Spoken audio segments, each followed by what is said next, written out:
আসসালামু আলাইকুম রহমতুল্লাহি ওয়া বারাকাতুহু। সম্মানিত ফিশিং লাভার, আশা করি সকলে ভালো আছেন। আজকের ভিডিওটা কি নিয়ে আশা করি থাম্বনেল দেখে বুঝতে পারছেন। তো মাছ ধরা তো আমার প্রচুর পরিমাণ নেশা এবং খুব ভালো লাগে।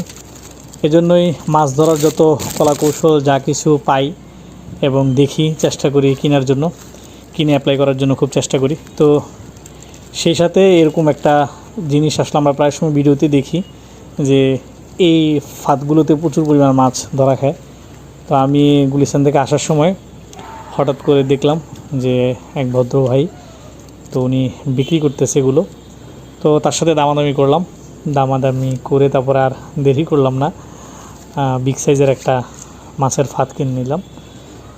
কিনে নেওয়ার পরে আসলে প্রচুর পরিমাণ আগ্রহ এবং প্রচুর পরিমাণ স্বপ্ন যে এটার মধ্যে আসলে তারা যেভাবে ভিডিওতে দেখালো যে প্রচুর পরিমাণ মাছ